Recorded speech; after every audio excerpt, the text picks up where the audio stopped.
less government spending. Again, all I can tell you is I'm no magician, even though I like to pretend I'm one. I just believe in communication and education and transparency. If I can achieve that for the people of 16 and be a leader and set an example for a lot of the frauds and charlatans in Congress and in the Senate, I will be doing my role and duty that I promised to do as, a candidate. Okay. The current governor already has the funds. It's not as transparent, but the money's there. It's just going to, you can explain it better, John, right? Well, hold on. Before he does, I want to make an appeal to every single person in the goo. People that typically don't come up, like the Randys and the Darrens and the Wallace, Aya, Sean, America, Mike, Curtis, LS, Abby's down there. Hopefully we could get some of the people from the goo to raise their hand, to get up on this stage and share this moment, share the moment that we're going to have here with the Congressman, because in 7 minutes, we're going to look at how much money this generous group of people has generated. And we want to welcome you to the stage. I'm going to move you down because you've interrupted me, and I'm not bringing you back up. Congratulations. You don't know how Clubhouse works. Mike Moon, you should come up here. I'm sure you got questions for the future Congressman. Let's see here. Let's see. We're gonna get some people up here. Okay. Just send some money to you, John. Oh, Pockets has questions. Pockets, go ahead. Yeah, sorry, I disappeared for a minute. I had to deal with for work, but when it comes to I know you said you wanted to lower property taxes and lower taxes in general in that district, but I'm just wondering if you know what funds the schools, what funds the fire departments, what funds the I know. It's the property taxes. It's 65 to 75% are going to teachers, to the facilities that the teachers babysit these kids in and provide them wokeism education and CRT and DEI education. You know what? These teachers might have to start competing for your dollars as opposed to getting a monopoly on your dollars and sucking them from you every year like a parasite. The American people are not hosts to be sucked at by vampires. It's your money. You should keep it. Okay. Okay. I don't answer, that's my point. If you have a problem with the curriculum, I would definitely go to the Department of Education when it comes with that. I don't think taxes and the curriculum that's taught at schools has anything to do like property taxes in the schools. If you want to deal with the curriculum, deal with the Department of Education. Yeah, I'll deal with the curriculum by dealing with the taxation. That's how I'll quickly eliminate the curriculum. I can assure you of that. Because you'll be eliminating the schools, right?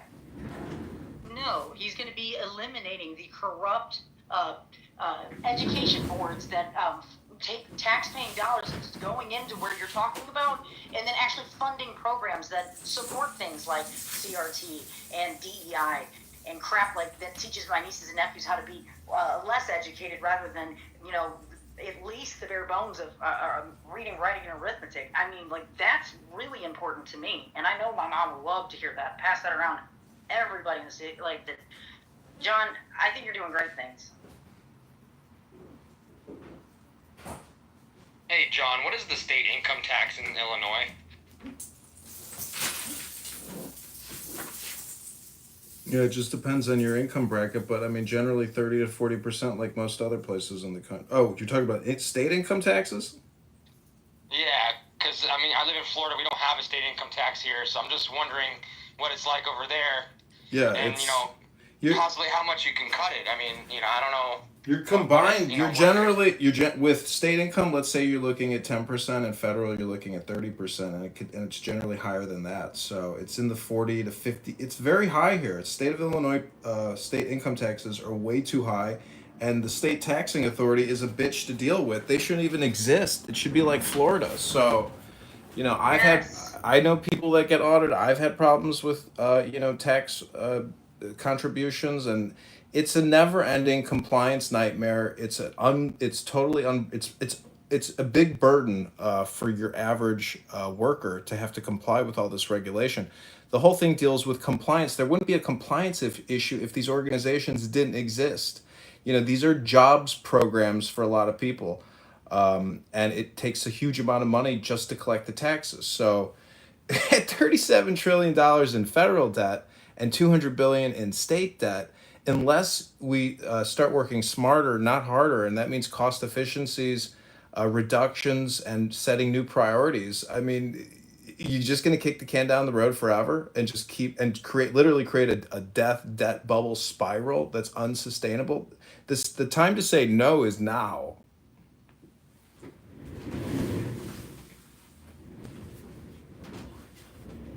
I had somebody in pockets said in the chat that they need to raise property taxes. Illinois already has one of the highest. I didn't say raise. I said we need property taxes. I didn't say raise. Yeah, let's blood suck out of the American working class so that they've got less to work with. Hold on. We've got less than 2 minutes till the top of the hour. I want to just give people that final nudge. If you haven't done it yet, look, this isn't a contest of who's got deeper pockets. This is a contest that can you do what the Lord has moved you to do? Can you just listen? Just listen. Quiet your mind and listen to what the Lord is telling you to do. Click on that link and donate to John Kitover. So, John, I should have asked you this question because this was really the deal breaker, which is, do you share the same hatred I have of Nazis?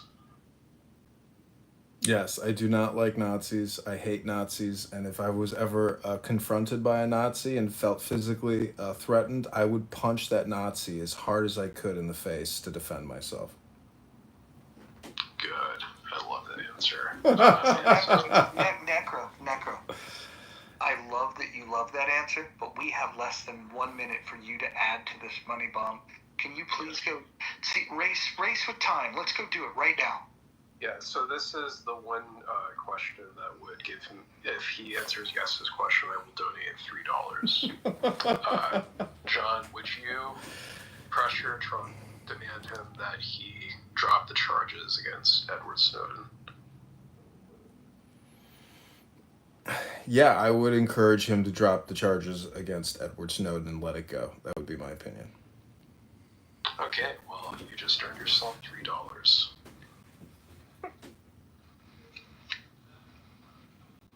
I mean, you could just write your congressman or woman that, in the letter and ask them to do that. Okay. Can we get a total, John? Sure.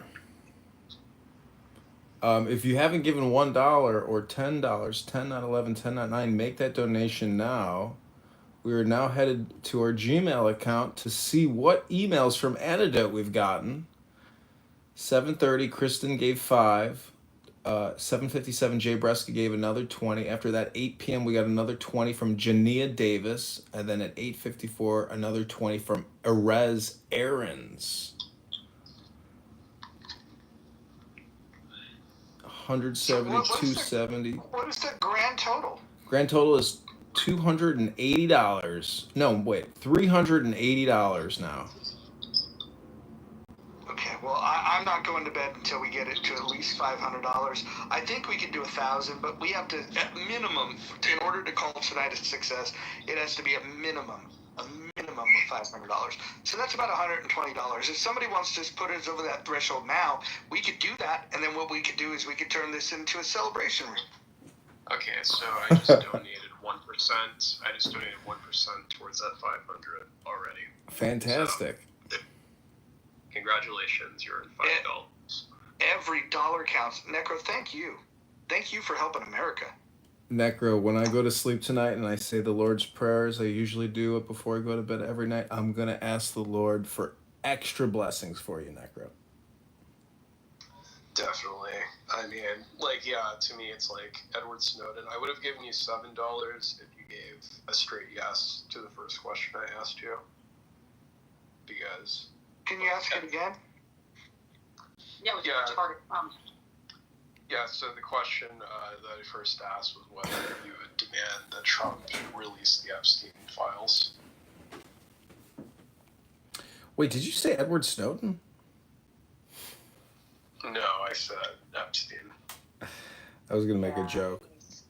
Anyways, thank you, Necro, for the money. I will use that money to buy ads, on Google and on Meta and to organize on-the-ground door knockers to get these ballots signed, which is a very daunting and challenging task. I mean, it's not easy to walk up to somebody's door. You know, say what you want about Marshall Rankin, but walking up to somebody's door and randomly knocking on somebody's door to want to talk to them about politics, either you're stupid or you got big balls. And I'm willing to admit that Marshall's got big balls. So, you know, never insult somebody who's willing to randomly knock on your door to talk to you about politics. And I've had my door knocked on by our local senator even. And I was like, what are you knocking on my door for?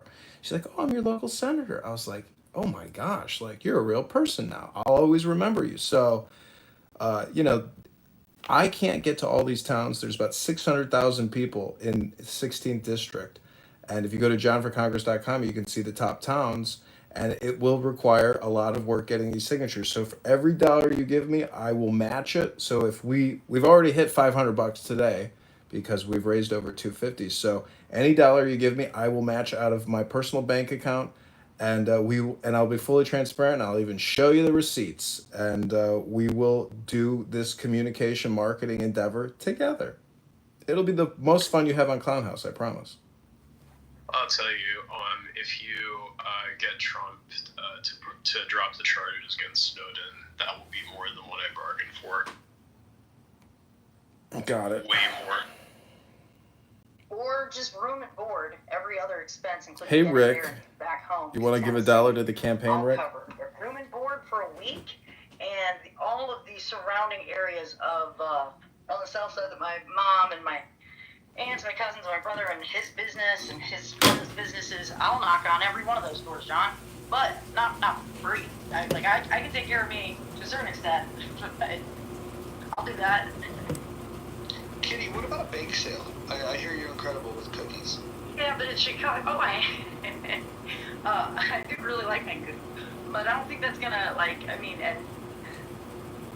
that's not really gonna work. I mean, maybe in the South, but that's not gonna help him. Like, he needs people, like physical people there, you know, on the ground, or money.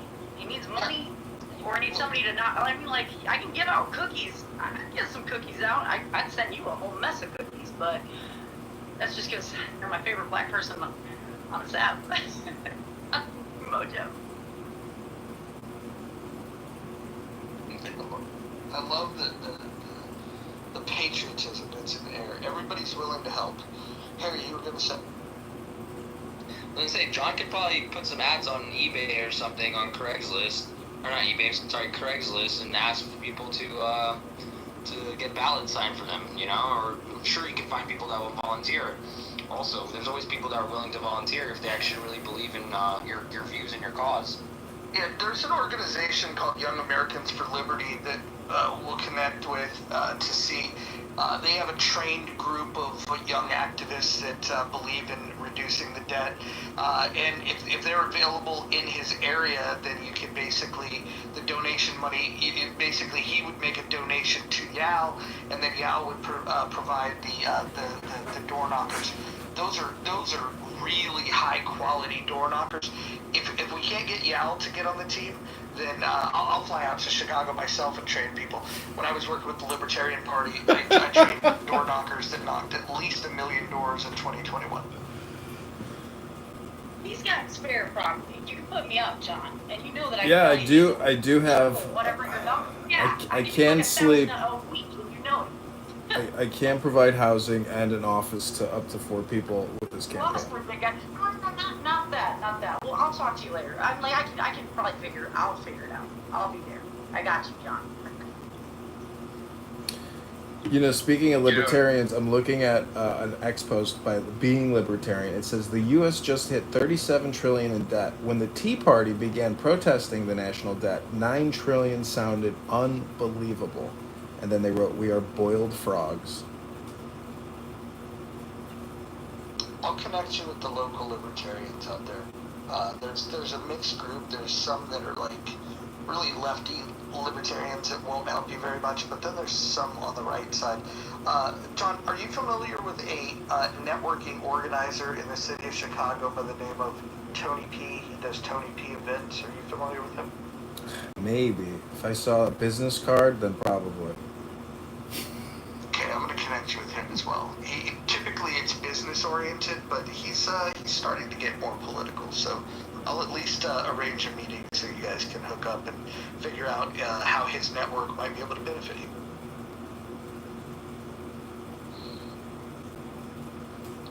Yeah, I've met some libertarian leader here who passes out, 3x5 flyers at the local Polish Fest, and I liked him, but his body odor at that precise moment was a little overwhelming. He's Polish, man. Was that Dan Lewis by chance? I'd have to go through my business card binder to find his business card. I can't remember his name.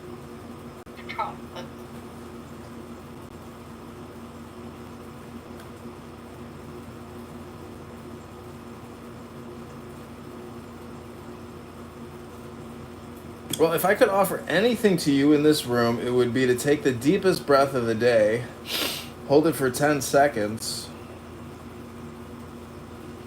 let it go, and say, fork it over for Kitover. Click that link above and give 10 not 11, 10 not $9 right now to the campaign to elect John Kitover. Your money has already been spent. We've put up 3 ads on Craigslist trying to find on-the-ground support and political consultants on a contract basis.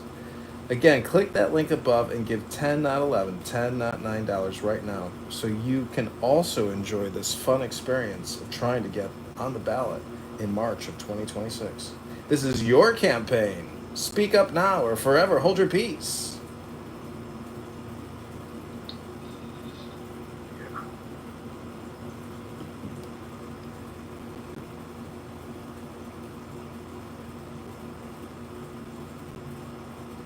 Harry, how would you describe what you typically hear in an Amir room? The homicidal ideation, I'm so glad October 7th happened. That was the greatest thing. Praise October 7th. Shit like that. When you hear people praising death, murder, chaos, how does that make you feel? Honestly, it makes me feel very worried because some of these people are here in America. And, a prime example of those type of people is like that guy in Boulder, Colorado not too long ago. These are either sleeper terrorists that are here in the country or they're very, organized together. And I think this is just a platform for them to organize openly in the public and recruit openly as well. So I think it's a very dangerous thing that, I guess they're being glanced over. And that was going to be one of my questions for you was what would you do if you did get to Congress? How would you combat this radical Islam movement we're seeing in America right now? Well, there are 2 people I would call. One is your local IRS criminal investigator. And I would make sure that wherever that person is on this social audio app, where they live, that IRS criminal investigator or that local FBI agent that trained at Quantico would go knock on that person's door and say, hey, we want to talk with you and we want to play you a recording. And, conduct an investigation into this person's mental health status, whether or not, he has a cache of weapons, what other communications they might be doing. There's a lot of surveillance, covert, the Stingray system. There's so many ways to find out what else, they're communicating to see if they're involved in planning potential terrorist attacks or if they're just terrorist promoters. But I don't know what direct legislation can be used to limit people's freedom of speech, but when it comes down to planning attacks, extremely vulgar and crude hate speech, just the social justice alone, or creating a Jew hate database website or some type of government website to identify these people and call them out and get some social justice and social shame, ushered upon them so their friends and family know that they're spewing and promoting hate speech. It's that type of activity which could have positive benefits. I like that, John. I think that's a great idea, and I think more people should be involved in that and be alert because I think Americans are very, very much in a bubble and feel very protected by living here in this great country. So I think it's important that we all keep our eyes open, and that room is a prime example of that, and it's every single day, all day long. And they literally promote terrorism in that room. And that's a federal offense at that one point. You know, there's freedom of speech. There's a line between freedom of speech and breaking the law. So, and you know, they're on a very fine, thin line there with some of the stuff that's being said. So, but yeah, I'm glad that you are aware of it and made other people aware, John, because I don't think a lot of people, like in these rooms and JB's rooms and Mojo's rooms, were aware of these people that are on this app. You know, a lot of people are just really designated to this side of the app and don't really see the terrorist side of the app, I guess you could say.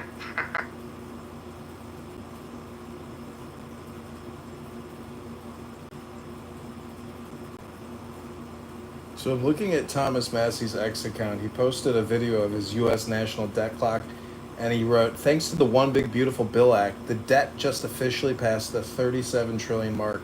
Somebody wrote in the comments, "I thought it happened last week. On the debt clock website, it's actually closer to 38 trillion now." Massey wrote, "That website is inaccurate. My debt badge syncs to a website called fiscaldata.treasury.gov/datasets." So he's pulling from a Treasury API.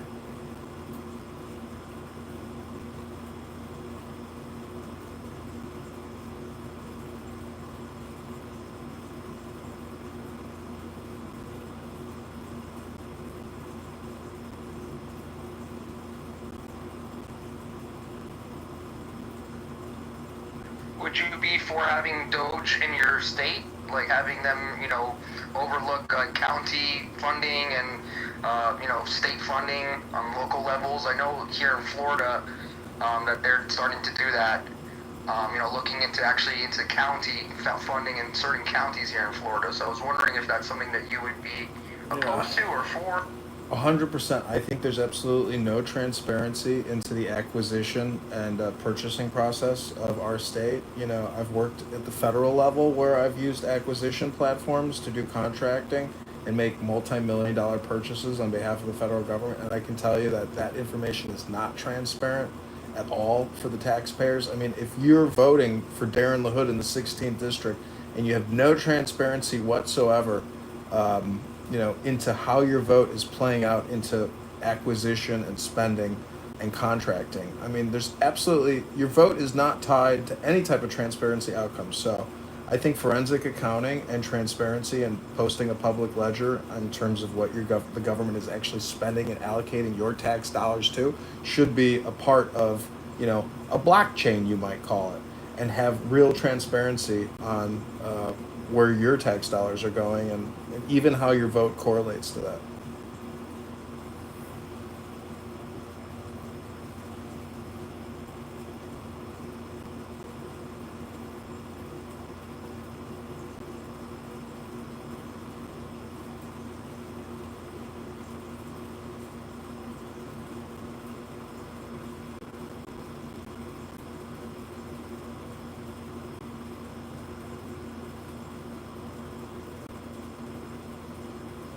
So, John, I just have a question. Who do you think would be the ideal candidate for 2020 at this point? Because in my opinion, the best one is Steve Bannon. Is it his skin condition that you like so much? What is it about Steve Bannon that gets you so excited, Necro? Just in general, it's a lot of the reasons why, like, to me, he's the kind of guy you can enjoy seeing on TV, regardless of whether or not you like him. He's, you know, a good entertainer, in my opinion. And that's kind of, to me, is like, to have, like, someone in MAGA, I think Steve, granted, he actually arguably is the one who created MAGA itself. I don't think he would ever win, but I think he would be, like, you know, the best option. He would be, to me, the most entertaining to watch. Well, based on a survey on this app or that I saw on X, I think the number one vote was JD Vance. Yeah, I saw it, but it's interesting though. Steve Bannon was higher than Ron DeSantis. I think Ron DeSantis is officially done when it comes to on the national level. He's kind of like Ted Cruz 2.0, essentially. Well, I think that Steve Bannon news articles about him wanting to run for president, it's all fake news. You know, it's just clickbait, so I wouldn't worry about it, Necro. Yeah, no, it's interesting though. I said in the chat that the Republican I can see having some possibility of being the nominee, although I don't think she will be. But one I would see myself potentially voting for. And if she was on the ballot, I think it would be almost certain I would vote for her, but Tulsi Gabbard. Yeah, people really like Tulsi. I think Kennedy will also make a run for the presidency. Yeah, I mean, Kennedy, if he ran for president, I would have preferred that over him being over in the health department. Because it's like on every other issue, I agree with him. Like on corruption in like on war and on housing, I agree with him on a lot of his issues, mainly.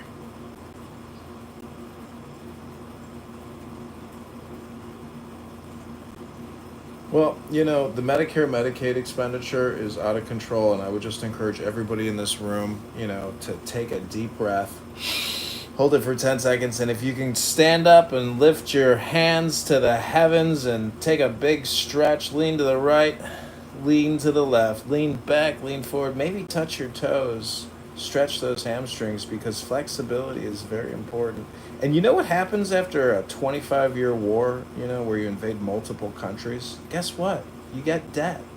And you know how populations deal with their economy after wars and pandemics? You got to stay healthy. You got to stay strong. You got to exercise. You got to stretch and breathe. Otherwise, we're never going to be able to pay down this debt. That's why I need you as healthy as possible, so you can continue working for as long as possible, to keep paying into the taxation system to pay down the debt, even though we're not paying down the debt. We're just borrowing more on your behalf. But that's okay. I need you healthy and strong, flexible, and ready to get back to work. Reminds me of my impersonation of J.D. Vance. It's like, we need to incentivize more people to get involved in childcare. It's like, how do you propose doing that? Well, grandma and grandpa can help pick up the slack a little bit. It's like, what about people that don't have that? Okay, good.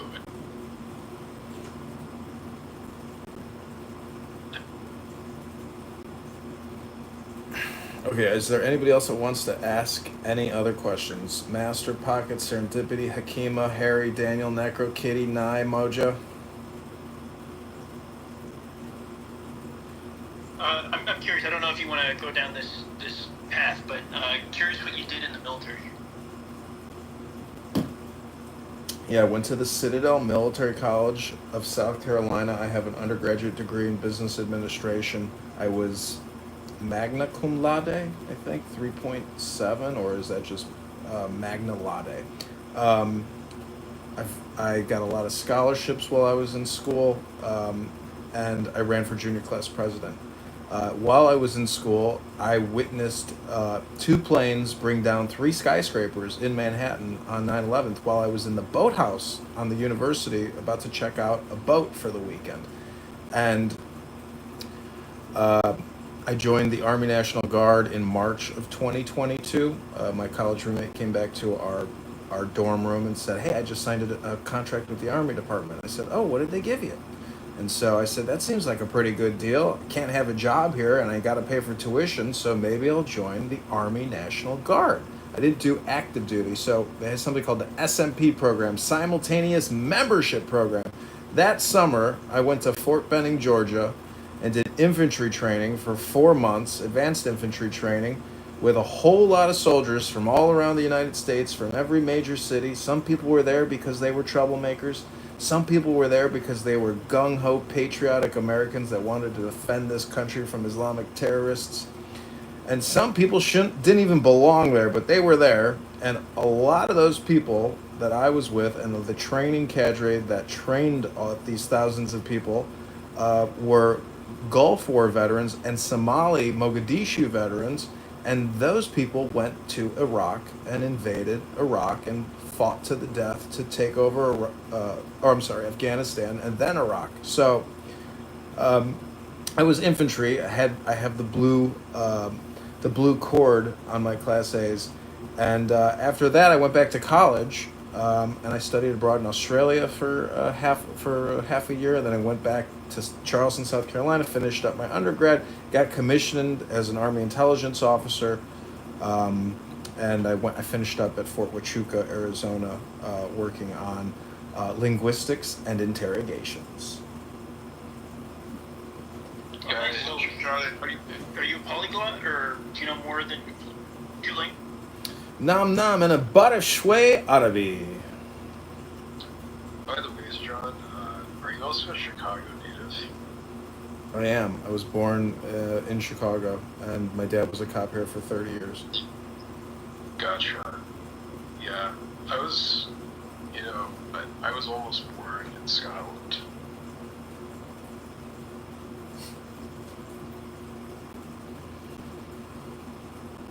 Yeah, I'm gonna get with Mom tomorrow morning and see whatever I can do to help, and just let me know if there's anything, but she's really active in the church and stuff, and my brother, all my aunts. That's your bake sale people, Mojo. But I'm rooting for you and for the city of Chicago. Thanks. I know you're big into social media, so please follow me on X. I need as many followers as possible. Anybody in this room that has X, follow me right now. It's John Kitover, IL for Illinois. That's JOHNKITOVERIL. Follow me there, and retweet some of the content I post. Retweet the donation link, and hopefully your friends and family, if you endorse me, we'll give $1 to $10 to $200 to $500, and then we can really have some fun. Because if we can spend money on advertising, and I'm willing to shoot the videos in a suit and a tie with my American Legion cap on in front of the American flag, and read really interesting, intelligent, and maybe controversial statements that we can advertise to the voters in the 16th district, and see how they respond to controversial statements. Like maybe the government shouldn't have spent $3 trillion on the COVID-19 vaccine response, or they shouldn't be borrowing $2 trillion a year and spending $7 trillion a year. So, saying things like that, or hey, want to lower your property taxes? Hey, want to stop paying so much state income tax and federal income tax? There's a lot of messaging and a lot of work that can be done, but without your dollars, creating all that content will never get seen unless we can go to Meta or Google and buy ads in the district. And I've been buying ads my whole life and doing media buying, so there will be no cost associated with buying these ads other than the actual clicks themselves. Another question I have, John, what are your thoughts about JD? You were in the military. What are your thoughts about JD Vance's characterization of Tim Walz as a disgrace? Tampon 10. He's Very- Tampon 10. Because I understand, as much as that you disagree with him, would you think that's fair for him to be called a disgrace?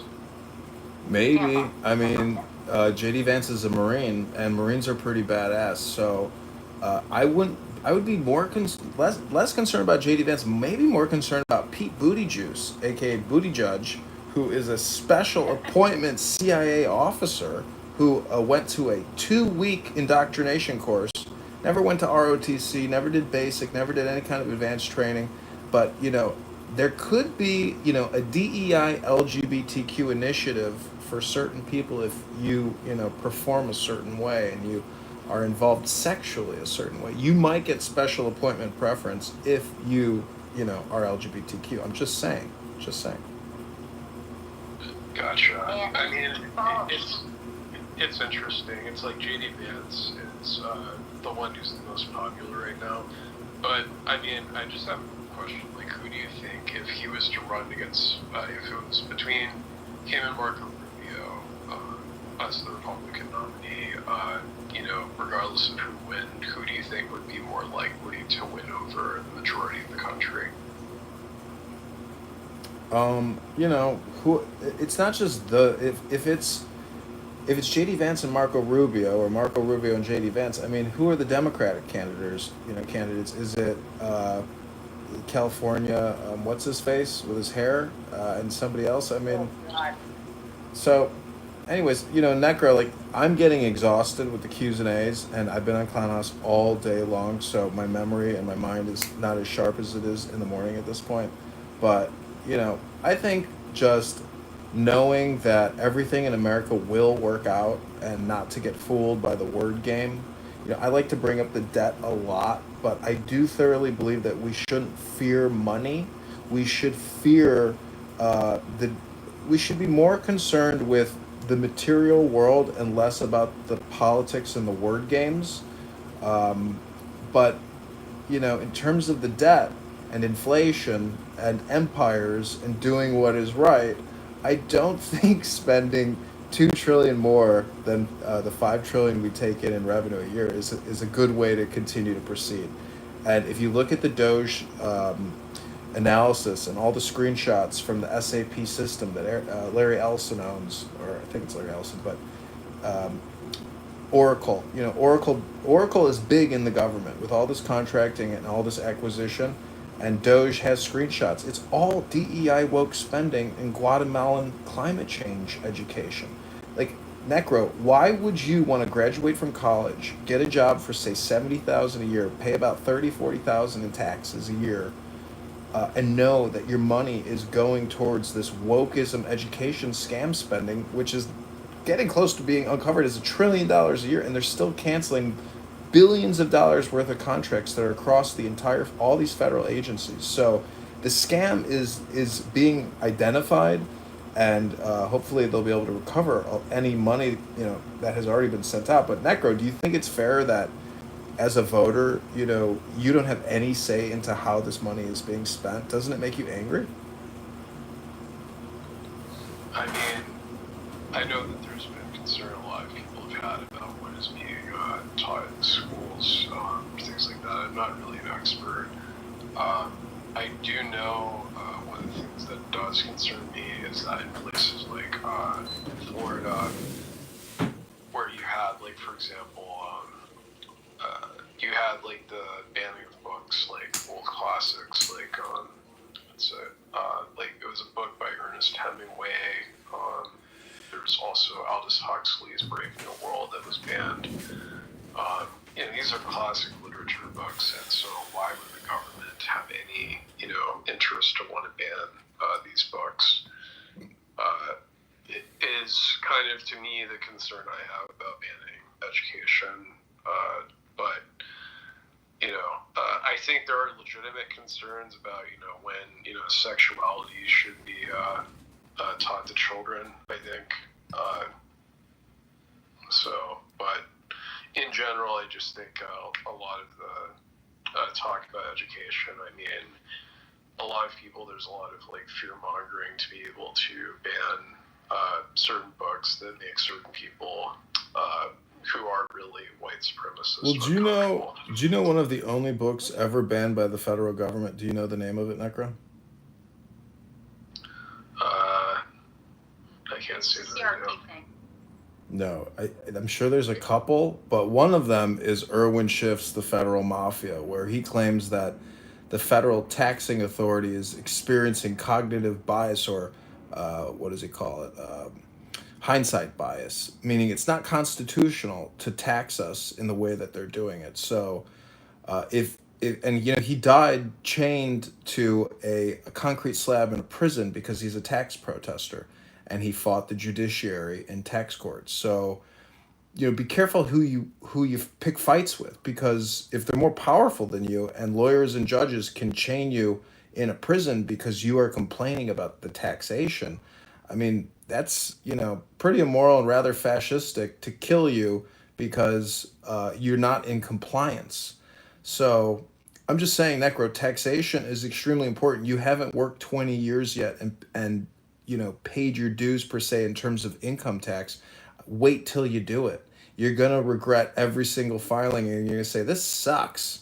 It's a lot of money that you lose every month in your payroll tax and at the end of the year. So it's a big problem, and you don't even realize it yet because it's not transparent. You don't feel the borrowing and spending yet because we are the global reserve currency. So it's coming. The day of reckoning is coming, and if we bite the poison pill now and realize if we do change now, it's better than change. Maybe it's better than change in the future. I don't really know. It's hard to know what the optimal economic process should be, but I just say if you can't do it personally and just continue to borrow every single year unmatched with regards, to your revenue, I mean, it's just not ethical or moral. It's currency manipulation. Ben, Yeah, I mean, so anyway, Necro, I would say, like, the fear that I'm hearing from you is more about, like, is it right to ban something like To Kill a Mockingbird that I think parents can even, I mean, there's plenty of time to do reading with your kids, but what would concern me isn't so much of the classics that they're pulling, that you're saying, the quote unquote classics they're pulling out of schools. I would be more concerned about, like the gender queer and things like that, that they're indoctrinating in the schools. That is really basically, I can't see its gravity when it comes to helping kids learn about our history, science, math, reading. But to further his question, since he asked the silliness, I have to ask you, John, as my final question.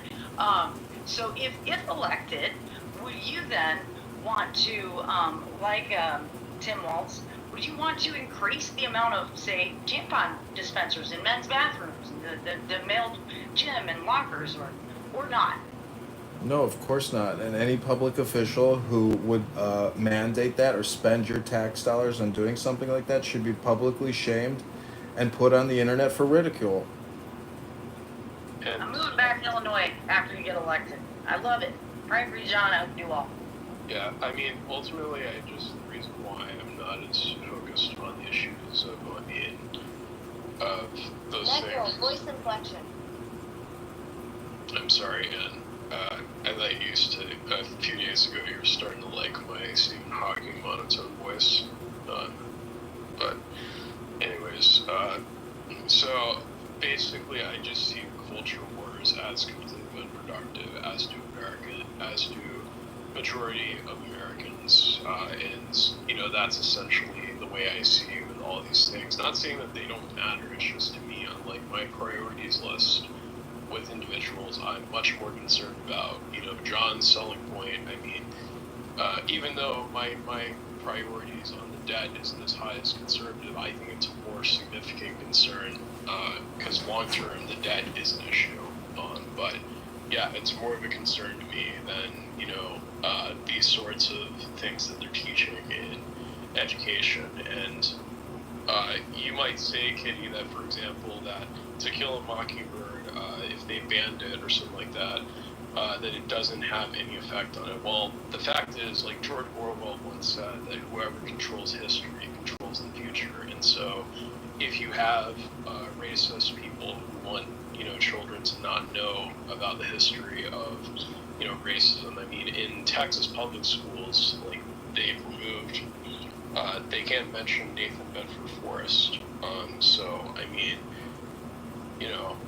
I'm really concerned about like children knowing our history.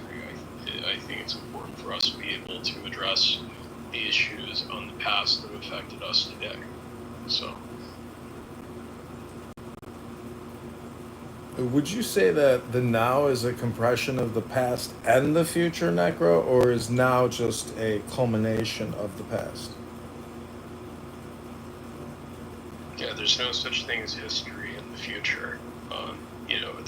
The future isn't called history. The past is always history. Okay, Stan, did you have a question for the campaign to elect John Kitover to Congress for the 16th District of Illinois? No idea. I'm just want to talk to the Negro about history. But Did you say you wanted to ask a Negro about history? Negro, I'm not using him. Lay it on me. Yeah, you're absolutely right. The Russia and U.S. was ally in World War II, but now, as in the media and a lot of the many individuals, as if they are enemies. And Japan, right? Japan and U.S. fought a lot during World War II, but now they are celebrating World War II and World War II together. It's really bizarre. Is that yeah, I mean, that's one of the things that's I think about our history. Is actually a picture of Stalin and FDR and Winston Churchill. It's a picture I wish to be aged better because essentially today though we can't bring in the White House because the idea of the fact that we used to be friends with Stalin or we were allies with Stalin. The idea the enemy of my enemy is my friend doesn't really age really well, or at least in U.S. politics. So.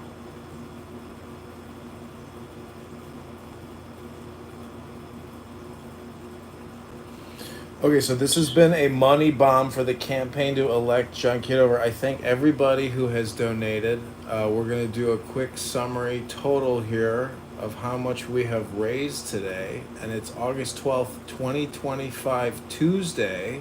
Just a Tuesday. And this is just day one of having the campaign website up, correct? Correct. This is just day one, and we're only a few hours into having the website up. And actually, you pushed me to do it, Mojo, because when I saw that you scheduled this room and I hadn't actually, worked on the Antidote website, I immediately got into action. I said, I am not going to waste this moment and have nothing set up. So I immediately sprang into action. So thank you for creating the environment to make this happen. Can we get a total? Sure. Last amount was $20 from Serendipity at 9:28, 11 minutes ago. $5 from CJ Lyman, 20 from Erez Aarons, 20 from Jania Davis. So let's do the total here.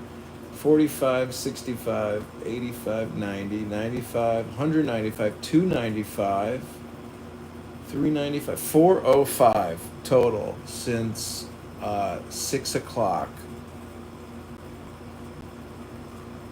4:05, and we started this a little while ago. I wonder if in the next 20 minutes, because I'd like to have like a fun room and unwind and allow people to get back to what they were doing. I wonder if the people that have not given, if somebody could just reach into their pocket, get us that $95 that we need to get there. Maybe you don't have $95. Maybe you could put $9.50, and that would get us 10% of the way. Or maybe you could put $19. That would be 20% of the way.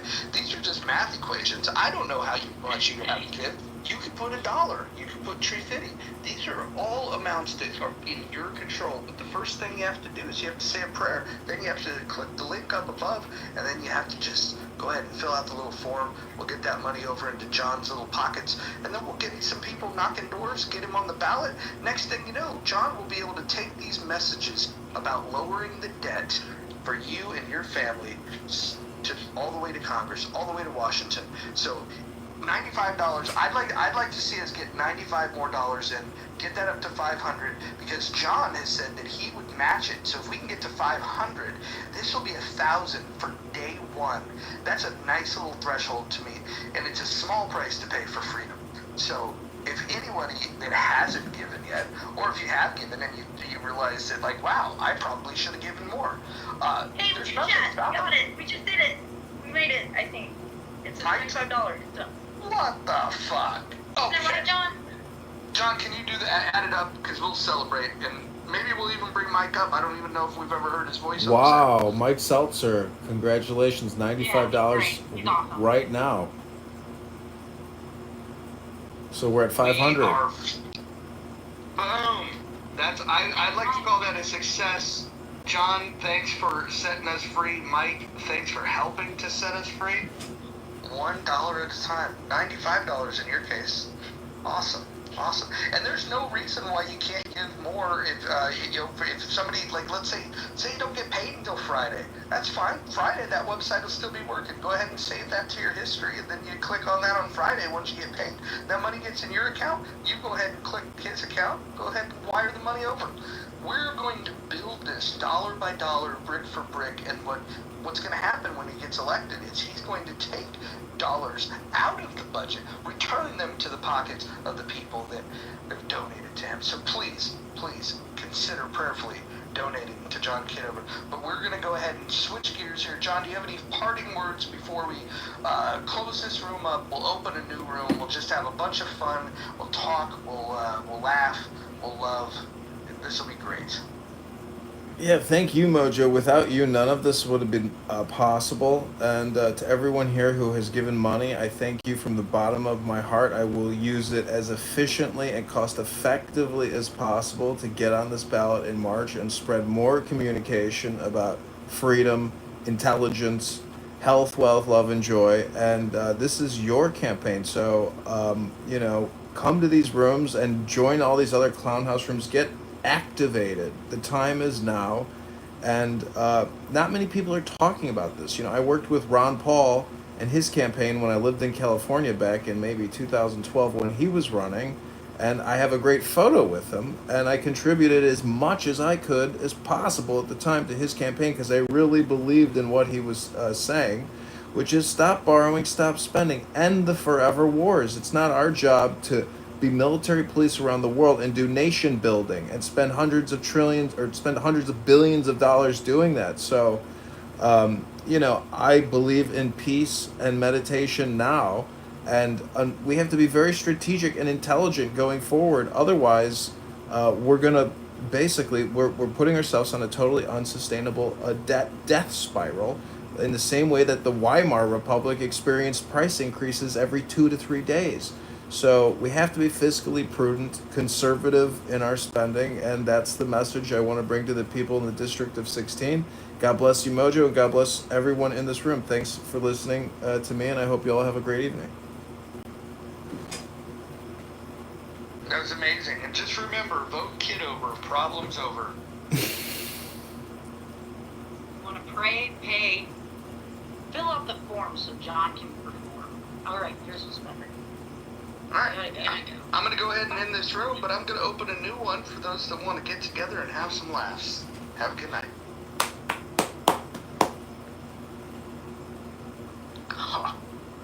Okay, good night, everybody. Click the link above or go to John for Congress. I do appreciate you all for being here. Thanks so much. Yeah, you forgot to Joe.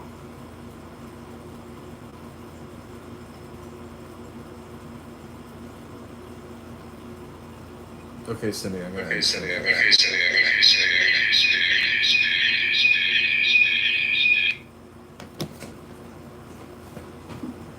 $500 in an hour and 32 minutes.